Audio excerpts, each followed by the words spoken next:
इसलिए उसके जन्म कितने होते हैं? 2, पक्षी को भी, ठीक है, तो उसको द्विज कहा जाता है। ऑनलाइन जितने भी जुड़े हुए हैं वो उनके पास कंटेंट होंगे, अपने अनेकार्थक पे आ जाइए। मैं जो जो क्रम बोल रहा हूं उसी से देखेंगे। अब जो अगला टॉपिक है वो शब्द युग्म, उसके बाद हम पढ़ेंगे। अगला है दांत। आपको ही पता है बचपन में हमारे दांत होते हैं और वो दूध के, और वो खत्म होने के बाद दूसरे कौन से आते हैं? वयस्क वाले, ठीक है। चंद्रमा की 16 कलाएं होती है और वो 2 बार जन्म लेता है। तो ये द्विज है, वो सबसे मोस्ट इंपोर्टेंट है, ठीक है, इसको अंडरलाइन कर लीजिए। इसके अलावा 36 पे आ जाइए, ध्रुव। देखो ध्रुव का अर्थ होता है एक तो तारा जो अटल है, ठीक है, अटल। ये बात मैंने जो कही है वो ध्रुव है, अब यहां से कोई टल नहीं सकता, ठीक है। स्थिर यानी दृढ़। ध्रुव एक भक्त का नाम था, और ये जो तारा है वो कौन सी दिशा में रहता है? उत्तर, ठीक है ना, उस सेंस में इसका प्रयोग किया जाता है ध्रुव के बारे में। 37 नाग, अंडरलाइन कर लीजिए, हाथी को कहते हैं। ये सप्र लिखा है, वहां सर्प करिए, मैंने पहले भी बताया था। जब जब आपको सप्र लिखा हुआ मिले तो आप क्या लिखोगे? सर्प लिखोगे, ये ध्यान रखना, ठीक है। इस तरीके का सर्प है वो, ठीक है। बादल, पर्वत, विशेष पर्वत को भी कहते हैं नाग, क्योंकि न गमन करता है। पर्वत को नग भी कहा जाता है वैसे, ठीक है। 39 पे आओ, नीलकंठ। नीलकंठ भगवान शिव को कहते हैं, और मोर को कहा जाता है, मयूर को नीलकंठ कहा जाता है, ध्यान रखें। फिर 41 पतंग, सूर्य, पक्षी, टिड्डी और गुड्डी। ये, हाँ, गुड्डी को भी बोलते हैं, पतंग बोलते हैं उन्हें, ठीक है। 44 पे आ जाइए, पुष्कर। पुष्कर एक तीर्थ का नाम है, कहाँ है बताएं? ये अजमेर। कौन सा मंदिर है विश्व का? ब्रह्मा जी का, शाबाश। और पुष्कर कहते हैं कमल को, तालाब को पुष्कर कहा जाता है, तड़ाक को। और मद हाथी की सूंड का अग्रभाग। मद हाथी का मतलब मतवाला हाथी, जब जिस हाथी का दिमाग अपने कंट्रोल में नहीं होता है उसको कहा जाता है पुष्कर, ठीक है। सूर्य, बाण और आकाश के रूप में इसका प्रयोग। इंपॉर्टेंट लगा लेना, क्योंकि ये परीक्षा में पूछा हुआ और यहीं से प्रश्न बनते हैं, ठीक है।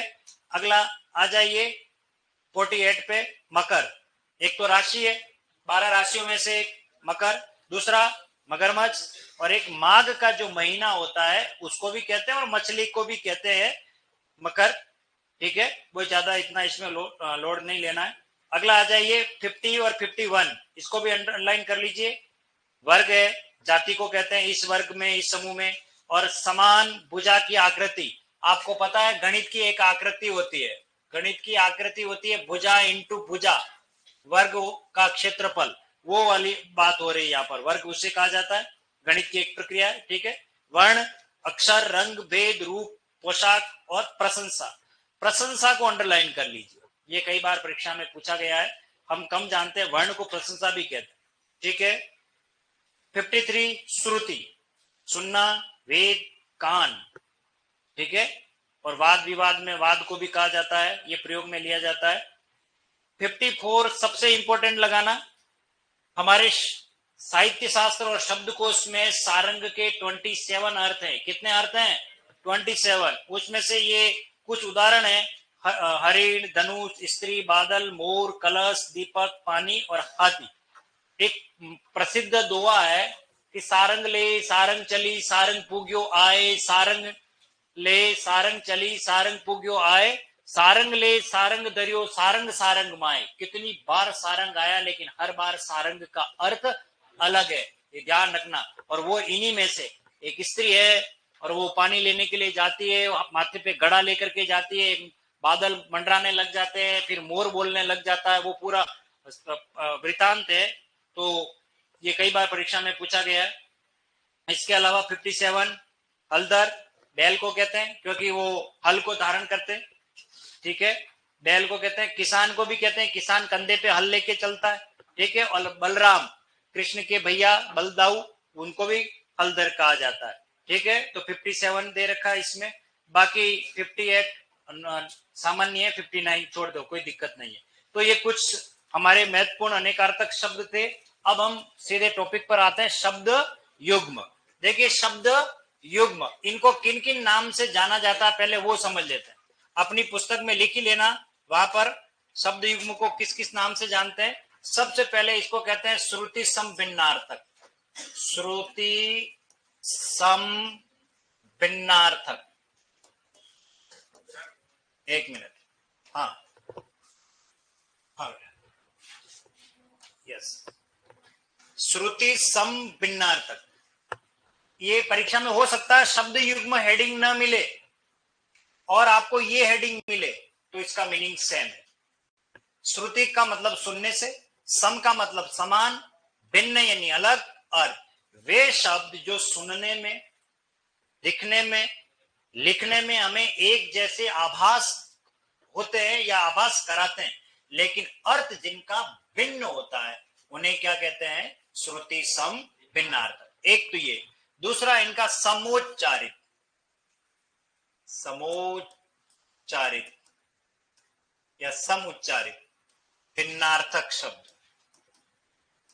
समुच्चारित भिन्नार्थक, जिनका उच्चारण समान है लेकिन अर्थ क्या है? भिन्न है, उसे हम क्या कहते हैं? समुच्चारित भिन्नार्थक शब्द।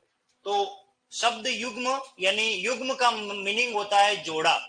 युग्म का मीनिंग क्या होता है? जोड़ा। ठीक है, चलिए अब हम बात करते हैं इसमें से।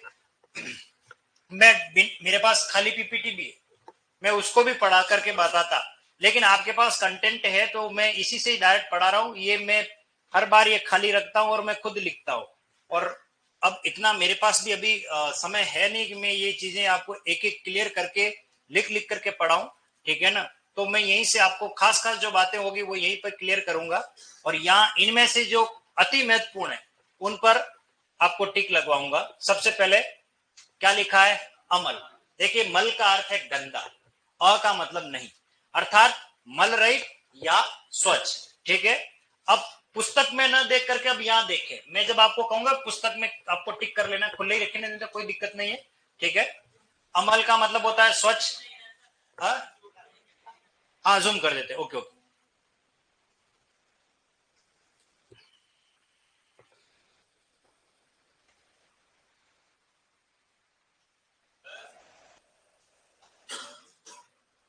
अब ठीक है, लास्ट तक सबको दिख रहा है? ओके चलिए। अमल यानी स्वच्छ या मल रहित। अम्ल आप सब जानते हो, अम्ल, क्षार, लवण हम पढ़ते हैं। अम्ल का मतलब होता है खटास या एसिड। इन दोनों में देखिए अम्ल, ये अम्ल है, ये अमल है। ठीक है ना, अमल यानी मल रहित जिसको कहते हैं। ठीक है, अगला शब्द है अचीर। देखिए ये मैं पहले भी पढ़ा है। अचीर का अर्थ होता है शीघ्र या नवीन, लेकिन यहाँ एक शब्द और होता है चीर। चीर का मतलब होता है वस्त्र, ये ध्यान रखना। यहां चीर की मात्रा कैसी है? छोटी। यहां चीर बड़ा लिखा, बड़ी मात्रा का, तो ध्यान रखना। अजीर का मतलब होता है आंगन। अब एक बात हमें सीखनी है कि आंगन में हमेशा चंद्र बिंदु आता है।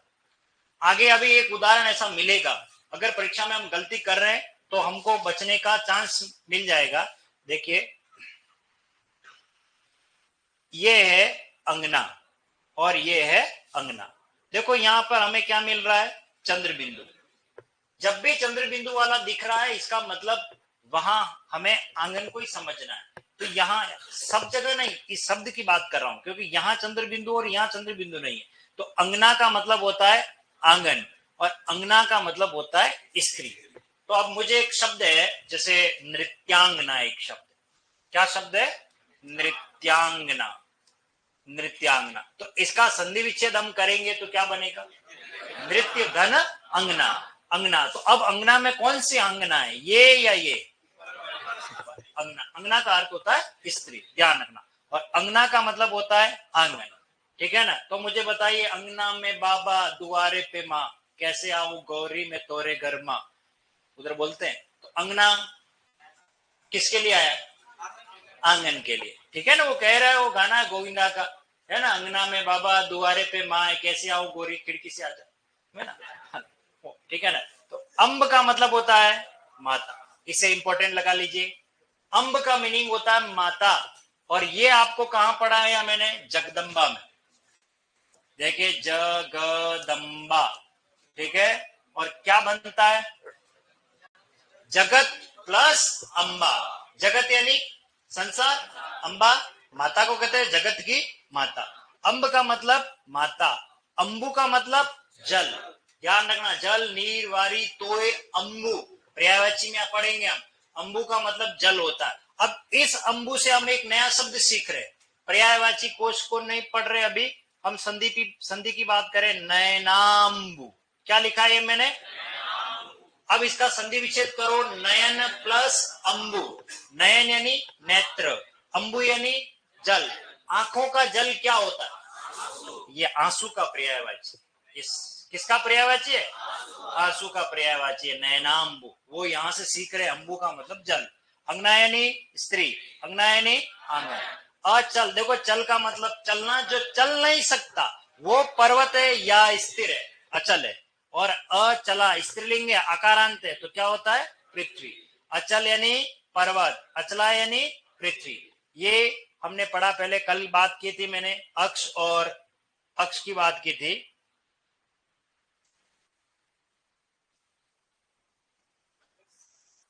ठीक है, चलिए ये आपके अक्ष की बात करें तो अक्ष का मीनिंग क्या होता है? दूरी। अक्षी का मीनिंग आंख। अक्षी का मीनिंग क्या होता है? आंखों वाली, जैसे मीनाक्षी, यानी मीन यानी मछली जैसी आंखों वाली। ठीक है, अगला है अनुसार यानी अनुकूल। आप मेरे अनुसार कार्य करिए, मेरे जैसा अनुकूल है वैसे। और यह है अनुस्वार, स्वर के पीछे आने वाली ध्वनि को क्या कहा जाता है? अनुस्वार। ये इंपॉर्टेंट है, ये मैंने पहले ही पढ़ा लिया। अभिज्ञ यानी जानकार, मैं इस बात का जानकार हूं, अभिज्ञ हूं। और अनअभिज्ञ का मतलब होता है अनजान। और जो अनजान होता है वो क्या कहलाता है? मूर्ख की श्रेणी में भी आता है कई बार, तो उसको मूर्ख भी कहा जाता है। कई बार ये नहीं मिले तो वो भी राइट है। अनुभव का मतलब क्या होता है? तजुर्बा, जैसे मुझे अनुभव हो गया। और अभिनव का मीनिंग क्या है? नया। अभिनव का मीनिंग क्या है? नया। इससे आगे और कोई आ रहा है देख लेते हैं, फिर इसके इस वाले क्रम को ले लेंगे। ठीक है,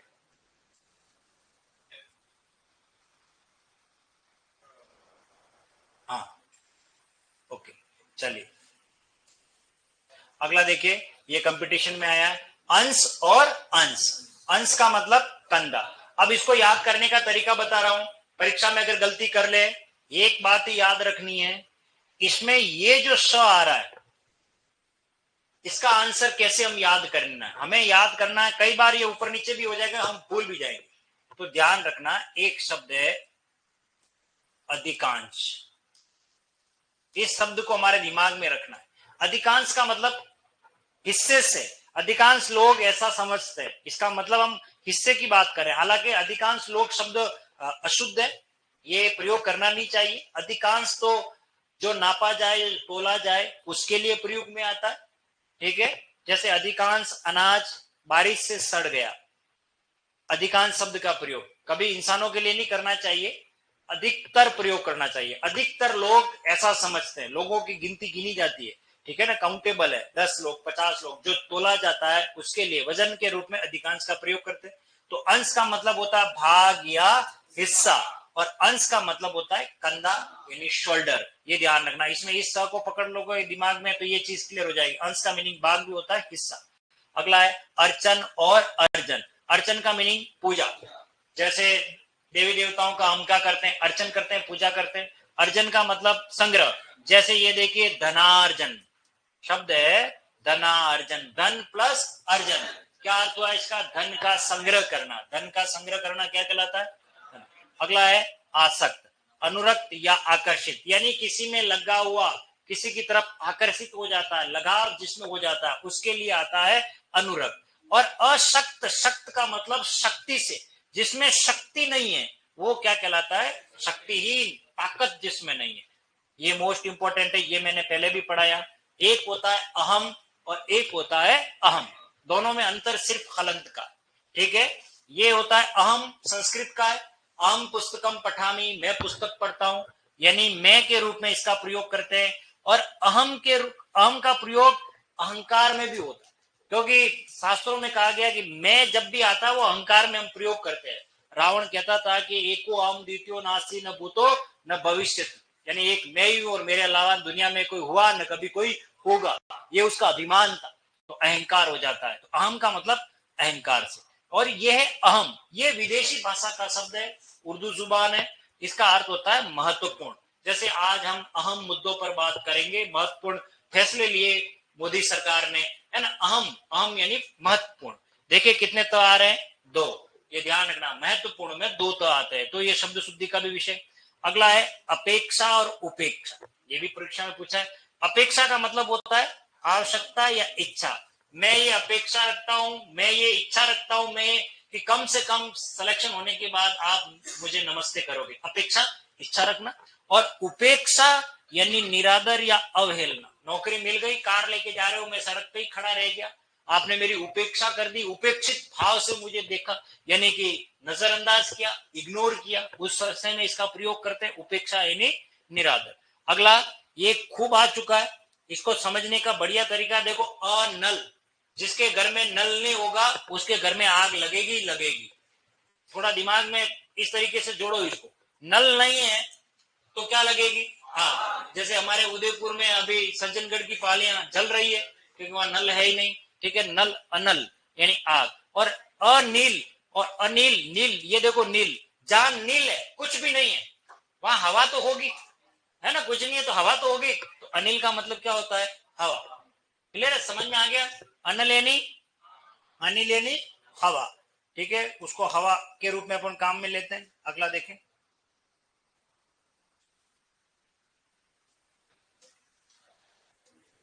नेक्स्ट देखो, ये जितने भी आएंगे कम से कम 8-10 मैंने ऐसे शब्द दिए जोड़े, जिसके अंत में आपको ज मिलेगा और अंत में द।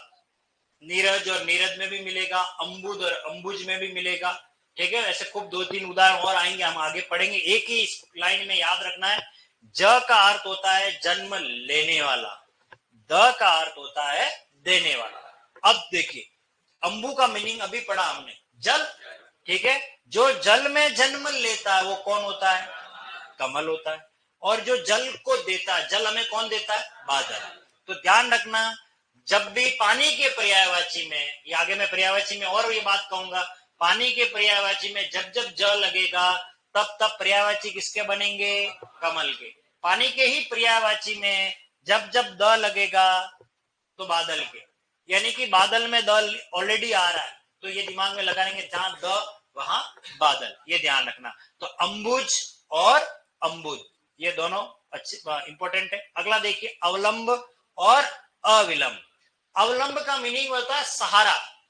हमने उपसर्ग में एक शब्द पढ़ा था, कुछ याद हो आपको, निरवलंब। ये मैंने उपसर्ग जब पढ़ा है ना, और अभी हमने विलोम शब्द जब पढ़े उसमें ये शब्द ऐसा कहीं आया होगा, तो ये उपसर्ग है निर और ये है अवलंब, ठीक है। अवलंब का मीनिंग क्या होता है, सहारा, जिसको कोई सहारा नहीं मिलता हो, बिना सहारे के रहता हो, वो निरवलंब है। अच्छा मुझे बताइए, अंगूर की बेल, उसको सहारा चाहिए या नहीं चाहिए। रतालू का पौधा देखा आपने, उसको भी सहारा चाहिए, कुछ कुछ उसको लकड़ी लगा करके, जैसे तुरई है, लौकी है, कोई कोई सहारा चाहिए चाहिए। लेकिन नीम के पेड़ को सहारा चाहिए क्या, वो अपना सारा खुद ढूंढ लेता है। आम के पेड़ को चाहिए क्या, नहीं। तो वो निरवलंब अवस्था में, ये इसका मतलब अर्थ बता रहा हूं। अवलंब यानी सहारा, अविलंब तुरंत, शीघ्र, अगर नहीं मिले तो आप शीघ्र भी लिख सकते हो। अविलंब रेलवे स्टेशन पहुंचिए, अविलंब परीक्षा सेंटर पर पहुंचिए, एग्जाम सेंटर पर। अगला देखिए, कटक, ये मोस्ट इंपोर्टेंट है। एक ऐसा जिला है हमारे पूरे भारतवर्ष में जो उल्टा सीधा एक समान है। जैसे एक भाषा है हमारी मलयालम, मलयालम पीछे से पढ़ोगे तभी मलयालम है, आगे से भी पढ़ोगे तो मलयालम। तो कभी जीके का प्रश्न पूछ लेवे कि ऐसी कौन सी भाषा जो उल्टा सीधा किधर से भी पढ़ो वो की वैसी की वैसी, वो है मलयालम। वैसे ऐसे कौन सा जिला है जो उल्टा सीधा एक समान है, कटक या कटक। कटक उड़ीसा में, और विश्व का एकमात्र जहां सूर्य का मंदिर है कोणार्क, ठीक है ना, वो वही है। कटक का मीनिंग क्या होता है, सेना। और कंटक यानी कांटा, इसको छोड़ दो, इसको आगे पढ़ेंगे। इसमें कान और कानी शब्द है, वो कहीं यहाँ क्या है, वो मिस्टेक है, कानी यानी मर्यादा। कानी यानी क्या होता है, मर्यादा, आगे लेंगे उसको कोई दिक्कत नहीं है।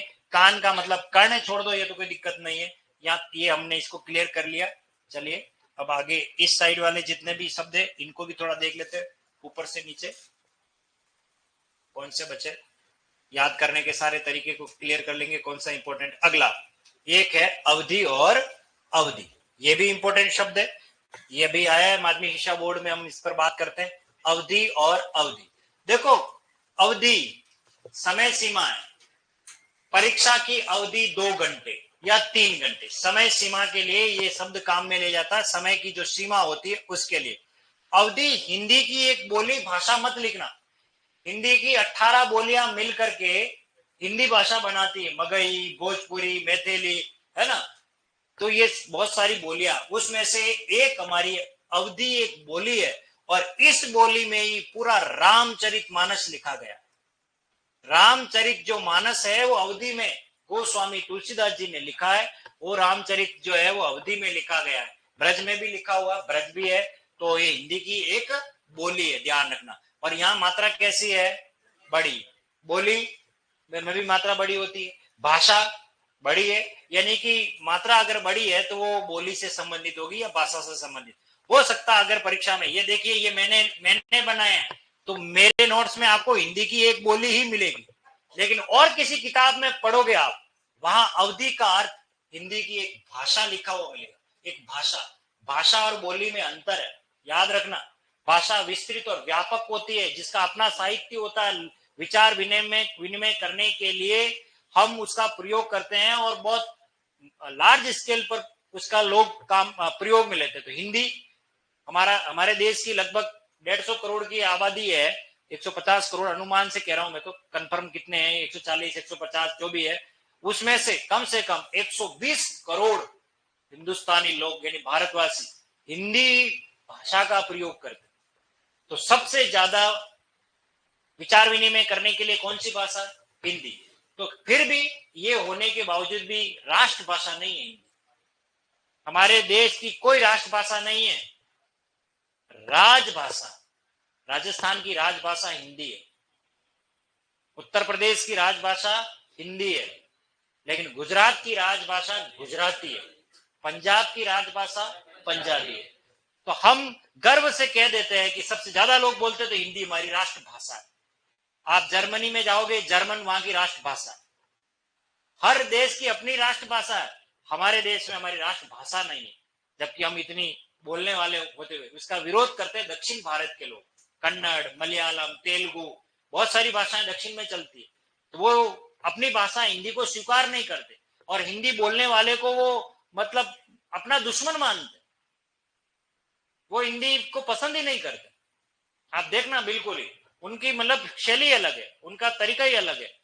लेकिन हमारे हिंदी के अंदर जो सनातन धर्म में जिन देवी देवताओं का उल्लेख है, उनका वो सबसे ज्यादा मतलब उनकी सेवा अर्चना में लगे रहते। आप देखो सारे मंदिर जो द्रविड़ शैली में, आप कहीं पे मीनाक्षी टेम्पल मदुरई चले जाइए, रामेश्वरम चले जाइए, है ना, तिरुपति बालाजी चले जाइए, आप देखिए ये सब हिंदू देवी देवता ही तो है, और लेकिन वो वहां की भाषा में उनका प्रयोग करते हैं, संस्कृत से निकली हुई है, तमिल वगैरह ये सब तो है, तो कहीं ना कहीं इसी रूप में ही, परंतु ध्यान रखना भाषा और बोली अलग। अगला देखिए, अनुराग का मतलब क्या होता है, प्रेम। विराग का मतलब क्या है, विरक्ति। ये कोई इंपॉर्टेंट नहीं, ये इंपॉर्टेंट है, सबसे ज्यादा इंपॉर्टेंट है, और कई बार परीक्षाओं में पूछा, विशेष तौर से बोर्ड परीक्षाओं में तो ये खूब पूछा गया। अब इसको याद करने का तरीका बता रहा हूं, आप इसको कैसे याद करें। एक ही लाइन याद रखनी है, और वो याद रखनी है हमें सहेली। देखिए सहेली में ली की मात्रा कैसी होती है, बड़ी। सहेली में ली की मात्रा बड़ी होती है, और यहां इन सब में से बड़ी मात्रा कहां आ रही है, ये बड़ी आ रही है। चाहे वो अली शब्द परीक्षा में देवे, चाहे वो आली शब्द देवे। अली का मतलब क्या है, सखी या सहेली, एक ही बात है। तो ये याद रखना, हो सकता है वो सखी लिख दे, लेकिन सखी का दूसरा नाम क्या है, सहेली। तो सहेली को याद रखना, हमारे ये ली की मात्रा बड़ी, बस जो बड़ी मात्रा उसको जोड़ देना। और अली का अर्थ होता है भ्रमर, भवरा, और इसका प्रयोग किया है हमारे मिर्जा राजा जय सिंह के दरबार में। कवि हुआ करता था बिहारी, और बिहारी ने राजा अपनी प्रजा को मतलब ध्यान ही नहीं दे रहा प्रजा की तरफ, वो विरक्त है, उदासीन है, आमोद प्रमोद में व्यस्त है। ऐसे में उनका ध्यान खींचने के लिए इस एक दोहा लिखा गया और उस दोहे में इसका जिक्र होता है ये शब्द का। वो आता है, नहीं पराग नहीं मधुर मधु, नहीं विकास ही काल, अली कली सोही बंदियो आगे कोनु खवाल। तो अली है, अन्योक्ति अलंकार है, बहुत अच्छा उदाहरण है ये, मतलब बहुत अच्छी बात कही है उसमें, ठीक है। उसकी व्याख्या करना मैं उचित नहीं समझाऊं क्योंकि वो हमारे आपके टॉपिक में नहीं है। अली का मतलब भंवरा होता है, ये इंपॉर्टेंट है। और ये शब्द, ये 5 याद करिए। जब मैंने आपको क्लास पढ़ाई थी फर्स्ट डे वाली, जब मैंने वर्ण शब्द वाक्य पद पढ़ाना स्टार्ट किया था, तब मैंने लिखा था वर्ण के बारे में, अ आ क ख आदि। उस समय मैंने ये पांचों के पांचों पढ़ाए थे और मैंने इस पर पूरी बात कही थी कि आदि कौन सा होता है। देखिए आदि में देखो ये दी की मात्रा कैसी आ रही है, छोटी आ रही है, तो इसका मतलब होता है प्रारंभ। उदाहरण भी बताया, आदि काल से ये परंपरा चली आ रही है, यानी प्रारंभिक काल से ये परंपरा चली आ रही है। तो ये आदि का मतलब प्रथम या प्रारंभ, और वगैरह वगैरह को कहते हैं इंग्लिश में ईटीसी। ईटीसी का मतलब होता है एक्सेट्रा। जैसे मैं बाजार गया, नींबू संतरे फल आदि लेकर के आया, तो वगैरह वगैरह, ठीक है ना, उसके लिए इसका प्रयोग करते हैं हम आदि का। अगला शब्द क्या आ रहा है, आदि। आदि का मतलब होता है आदतन या अभ्यस्त। देखिए वो लेट आने का आदि हो गया, वो लेट आने का अभ्यस्त हो गया, वो झूठ बोलने का आदि हो गया। आदि दोनों में अंतर है, ध्यान रखना। अगला है आदि और आदि। इनको याद करने से पहले ये शब्द समझना भी जरूरी है। ये शब्द है हमारा आधा। क्या शब्द है, आधा। आधा का मीनिंग होता 1/2, ठीक है, ये हाफ है, ठीक है, और ये है 1/2, लेकिन ये पुरलिंग है, ये स्त्रीलिंग है, ठीक है। तो देखिए आधा का स्त्रीलिंग, जैसे आदि आबादी, ऐसा समझती है कि महिलाओं का दिमाग घुटनों में होता है। हैप्पी, कौन सा डे आज, women's day, happy women's day, ठीक है। नहीं मजाक कर रहा हूं, वो बताते ऐसे ही, ठीक है। हाँ, तो आधा का स्त्रीलिंग क्या होता है, आदि। आदि आबादी क्या, अब तो पूरी आबादी महिलाओं के भरोसे चल रही है। और आज तो नरेंद्र मोदी जी की पूरी सुरक्षा महिलाओं के भरोसे है ना। हाँ, मतलब आप सोचिए, तो आप इतने शक्तिशाली है, माँ दुर्गा, माँ जगदम्बा, है ना। ओ चलिए, अगला क्या है, आदि यानी मानसिक रोग। इसको याद करने का तरीका देखिए, आधा है मेंटल डिस्टर्ब है, जिसको हम कहते हैं हाफ माइंड, एचएम नहीं, हाफ माइंड। मानसिक रोगी, मानसिक रोग, और व्याधि का अर्थ होता है शारीरिक रोग।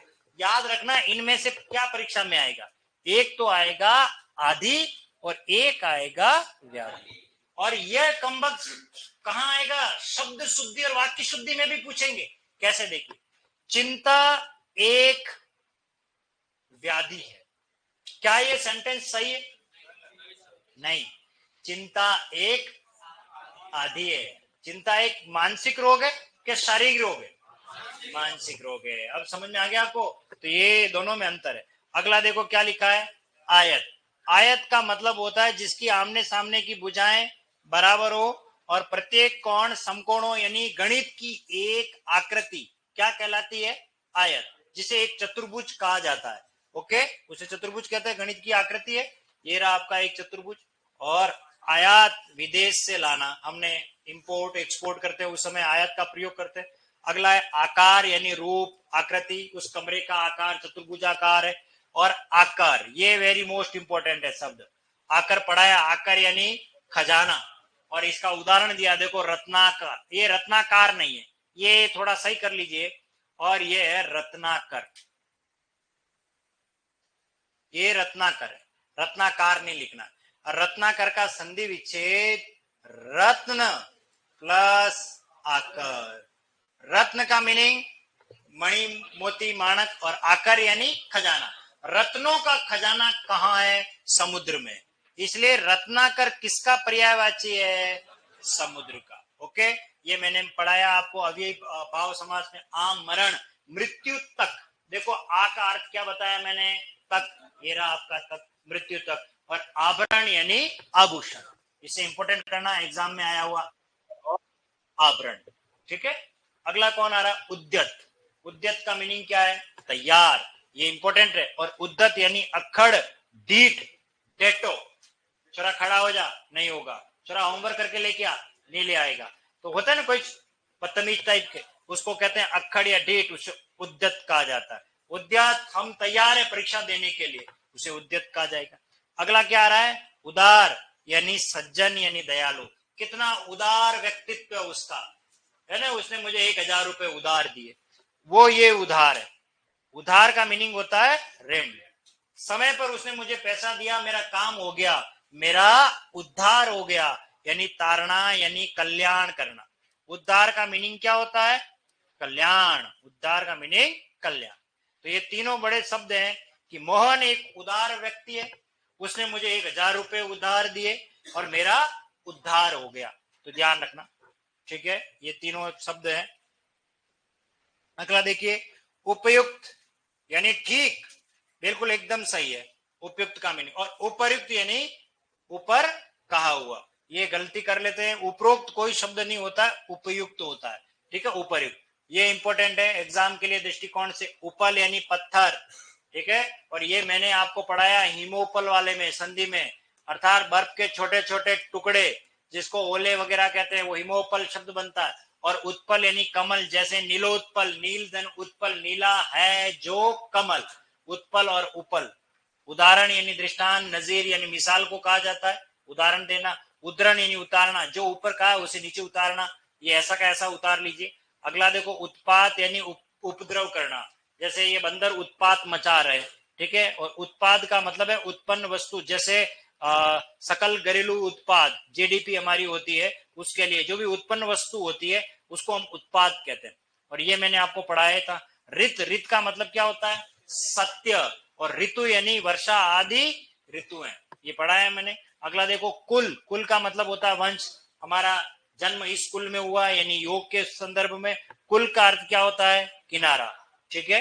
कुल यानी किनारा, जिसको तट के रूप में हम काम में लेते हैं। चलिए नेक्स्ट, अगला क्या है? चार और चारू, ठीक है। चार का मीनिंग संख्या, चारू यानी सुंदर। चारू चंद्र की चंचल किरणें खेल रही थी जल थल में, तो चारू यानी सुंदर। चर्म का मीनिंग खाल या चमड़ा। चरम का मतलब होता है अंतिम, ठीक है। चर्म, चरम और चर्म ये अलग अलग शब्द है, ठीक है। नेक्स्ट, हाँ बेटा,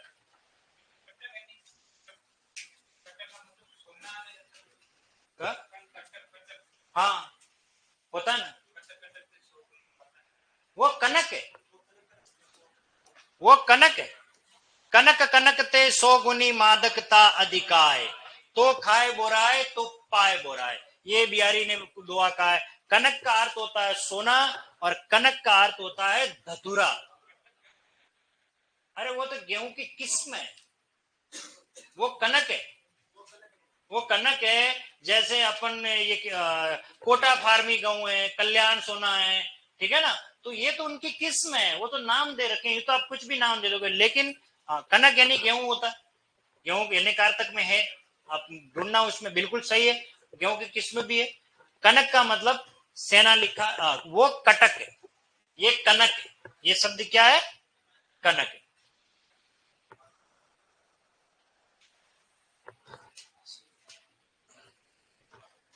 अब इसमें आगे का कहां गए?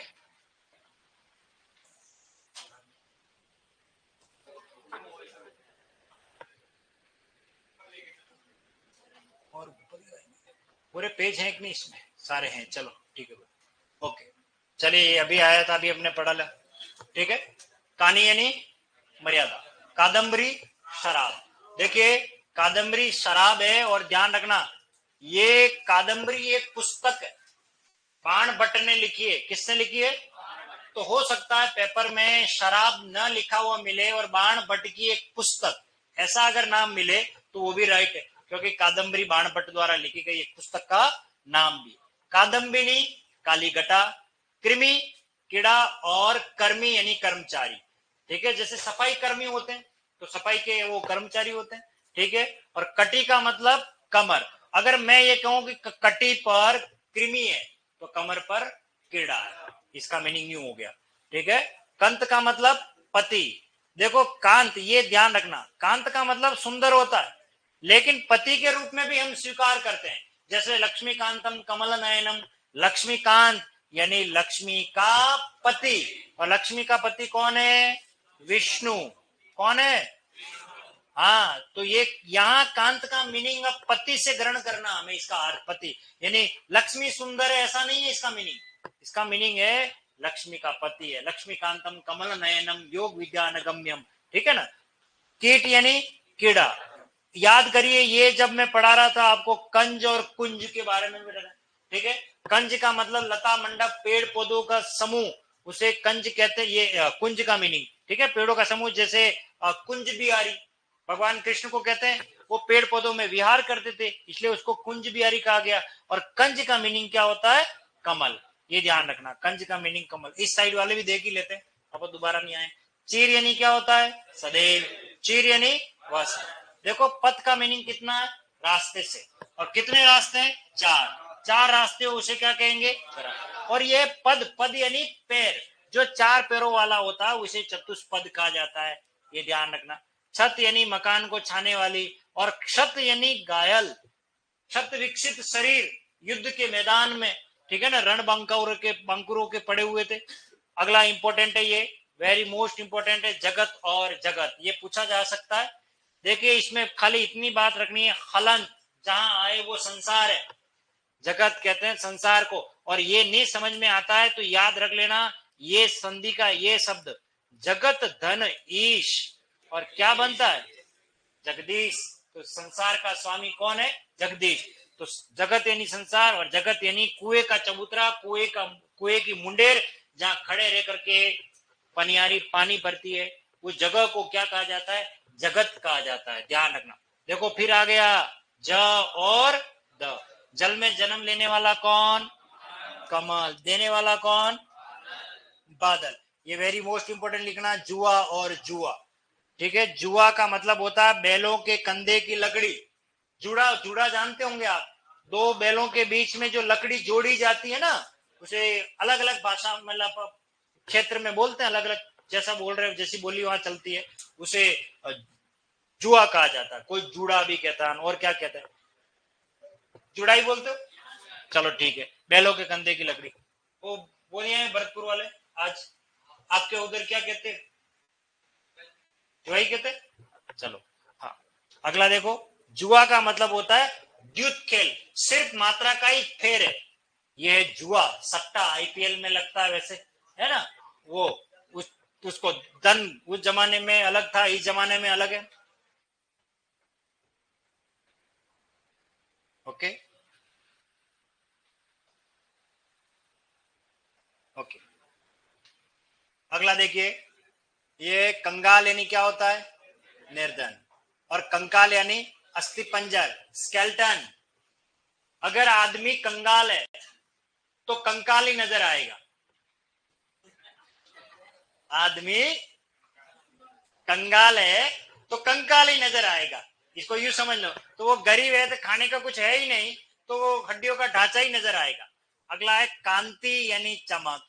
तो आपको याद हो बाबा रामदेव जी का दंत कांति नंद, वो मंजन दंत कांति। अब देखिए, जो दांतों की चमक लाए उसे क्या नाम दिया है? कांति। ठीक है, और किसी का नाम है कांति लाल, तो चमक लाल। इसका मीनिंग क्या हुआ? चमक लाल। कांति यानी होता है आपके मुख पर एक अजीब सी कांति नजर आ रही है, यानी चमक नजर आ रही। और क्रांति, ये वो क्रांति नहीं है 1857 वाली। क्रांति का अर्थ होता है शीघ्र परिवर्तन, अच्छी पैदावार करना। जैसे हरित क्रांति, तो क्या वहां युद्ध हुआ था क्या? तो फिर ठीक है ना, हरित क्रांति अनाज के लिए, श्वेत क्रांति दूध के लिए, ऐसा कहते हैं ना आपके। पीली क्रांति, लाल क्रांति मांस के लिए, भूरी क्रांति, हाँ, वो आपके जो पढ़ाते हैं उनसे ज्यादा क्रांति समझ लेना, मैं तो बता रहा हूं। ठीक है, अगला देखिए। क्रांति हो गया, ये इंपॉर्टेंट है, ये ध्यान रखना, क्रांति क्रांति। अगला है क्लांति, अभी रीट के एग्जाम में आया है। क्लांति का मतलब होता है थकावट, और क्लांत का मतलब होता है थका हुआ। क्लांत का मीनिंग कहीं आएगा, आगे बात करेंगे, ये आगे आ गया, ये रहा। क्लांत का मतलब क्या होता है? थका हुआ। ठीक है, अगला कृतज्ञ और कृतज्ञ पढ़ाया मैंने। कृतज्ञ उपकार को मानने वाला और कृतज्ञ उपकार न मानने वाला, ये ध्यान रखना। क्षति और क्षिति, ये इंपॉर्टेंट है, परीक्षा में आया हुआ। क्षति का अर्थ होता है हानि और क्षिति यानी पृथ्वी, ध्यान रखना। उर्वरक, फर्टिलाइजर जिसको बोलते हैं, और खाद्य यानी खाने योग्य वस्तु। और एक एक खोलना यानी बंधन से मुक्त करना, आंगन में गाय भैंस है उनको खोल देना। ठीक है, और एक होता है खौलना, उबलना, मेरा खून खौल रहा है, कहता है ना उबल रहा है, वह खून कहो किस मतलब का जिसमें उबाल का नाम नहीं, तो वो खोलने के लिए आता है। ठीक है, अगला ये हो गया, ये इंपॉर्टेंट है, मोस्ट इंपॉर्टेंट है ये तीनों के तीनों। तरणी कहते हैं सूर्य को, और तरणी कहते हैं नाव को, और तरुणी कहते हैं युवती को। ये कंपटीशन में पूछा हुआ है। तरणी तनुजा तट तमाल तरवर बहु छाए। ठीक है, अगला देखो, तरंग यानी लहर, और तुरंग यानी घोड़ा, और तुरंत यानी होता है शीघ्र। तप्त का मतलब गर्म, और तृप्त का मतलब संतुष्ट। तर यानी गीला, तरु यानी पेड़। अगला ये इंपॉर्टेंट है, द्रव और द्रव्य। पदार्थ की कितनी अवस्थाएं होती है? 3, ठोस, द्रव, गैस। तो द्रव का मतलब लिक्विड फॉर्म में, जैसे पेट्रोल, डीजल, दूध, ये सब वो तरल है। ठीक है, तो द्रव का मतलब होता है तरल पदार्थ। और द्रव्य यानी धन पदार्थ, धन, रुपया, पैसा, सोना, चांदी, ये सब द्रव्य की श्रेणी में आता है, उसे द्रव्य कहा जाता है, ध्यान रखना। अगला बहुत अच्छा शब्द है ये, दान और अनुदान में। ठीक है, दान करना, दान तो देखो धर्म और दया के भाव से देना, वो दान है। ठीक है, और किसी को आर्थिक सहयोग देना, वो ग्रांट है, अनुदान है। जैसे यूजीसी, यूजीसी, और इसका फुल फॉर्म आप कभी पढ़ोगे, यूनिवर्सिटी ग्रांट कमीशन, विश्वविद्यालय अनुदान आयोग। तो अनुदान, ग्रांट यानी अनुदान, और ये विश्वविद्यालय अनुदान आयोग है, यूजीसी, पूरे देश की जितनी यूनिवर्सिटी है उनको डोनेट करती है, दान करती है, अपने कॉलेज बनाओ, पैसे और संसाधनों का विकास करो, है ना, तो वो सहयोग देती है, वो ये अनुदान। अगला देखो, दूत संदेशवाहक, द्यूत जुआ, ये इंपॉर्टेंट है, मैंने पहले भी पढ़ाया आपको। देव यानी देवता, और दैव यानी भाग्य। दैव देव आलसी पुकारा, अगर आप सुंदरकांड पढ़ोगे उसमें ये शब्द मिलेगा, देव देव। अगला दमन यानी दबाना, जैसे हमने क्रांतिकारियों का दमन किया। दामन यानी आंचल, और ये आता है मुहावरों में, लोकोक्ति में, चोली दामन का साथ है ऐसा बोलते हैं, तो दामन आंचल के रूप में। अगला दाम, मूल्य, धाम, घर, ये इंपॉर्टेंट है तीनों के तीनों। परिणय का अर्थ होता है विवाह, प्रणय यानी होता है प्रेम, और परिणीत का अर्थ होता है विवाहित, जिसकी शादी हो गई हो उसके लिए आता है। अगला देखो, ग्रह, देखो ये ग्रह हम बोलते गलत है, ग्रह यानी नक्षत्र में आता है, और गृह का मतलब होता है घर। देखो गदा पढ़ाया मैंने, डंडेदार शस्त्र, भीम का आयुध। ठीक है ना, वो हनुमान जी का गोटा, और गदा यानी गर्दभ, डंकी। ठीक है ना, गिरा, ये इंपॉर्टेंट है, एग्जाम में आया। गिरा कहते हैं सरस्वती को, वाणी के लिए प्रयोग में आता है, और गिरी यानी पर्वत। ओके, फिर अगला क्या है, गे और गे। गे यानी गाने योग्य, और गे का मतलब जानने योग्य। घात शरीर, और घात का मतलब हमला करना। चार, और वो चारू यानी पीछे वाली पार्ट थी, वो संख्या विशेष है, उस पर बात की थी हमने।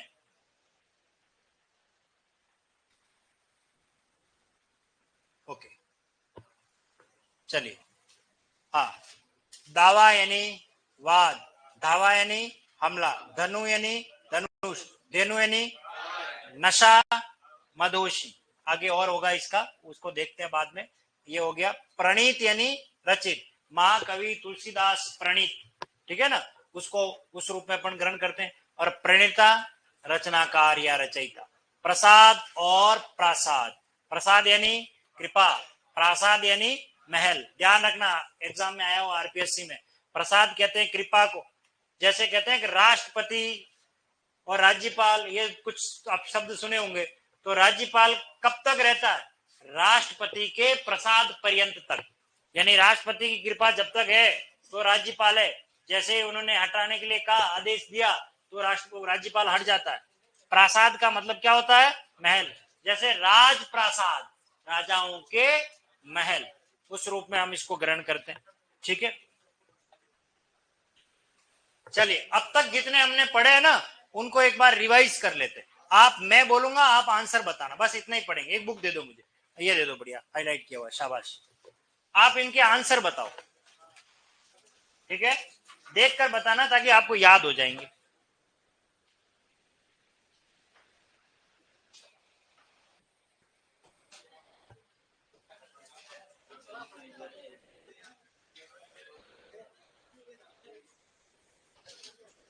हाँ,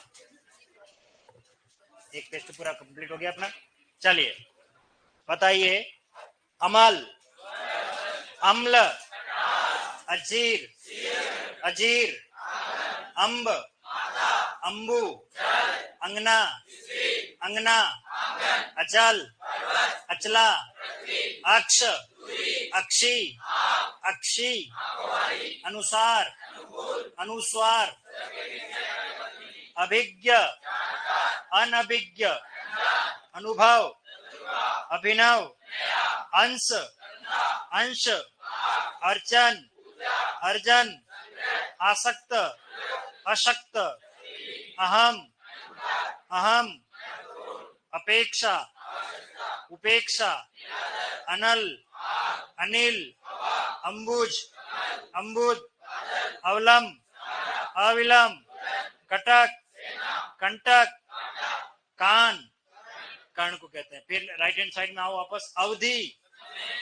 अवधि, अनुराग, विराग, अली, अली, आदि, आदि, आधी, आधी, व्याधि, आयत, आयात, आकार, आकर, आमरण, आभरण, उद्यत, उद्धत, उदार, उधार, उद्धार, उपयुक्त, उपर्युक्त, उपल, उत्पल, उदाहरण, उद्धरण, उत्पाद, उत्पाद, ऋत, ऋतु, कुल, कूल, चार, चारु, चर्म, चरम। ठीक है, अब कान का पीछे लिख दिया हमने, कानी यानी मर्यादा।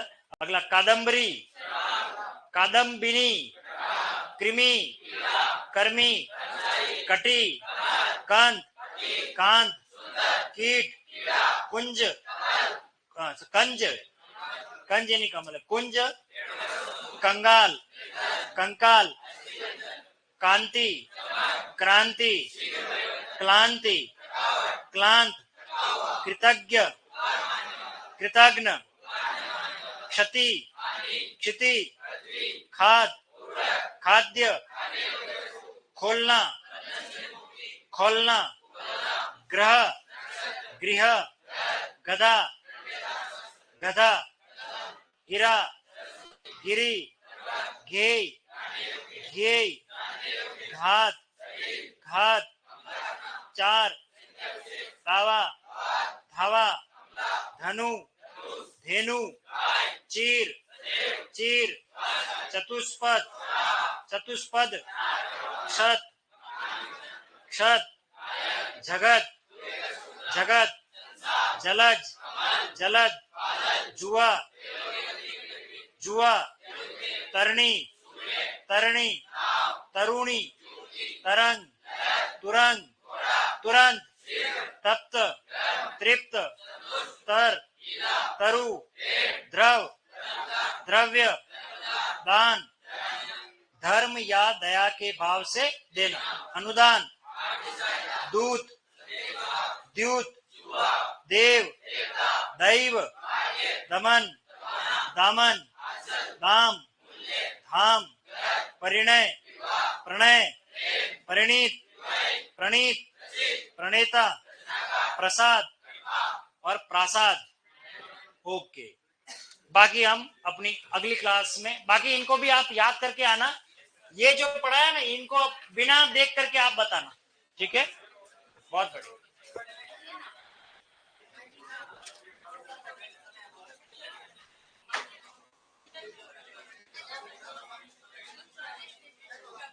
हाँ, जिन बच्चों के पास बुक नहीं है वो रॉयल से मंगवा सकते हैं, ठीक है?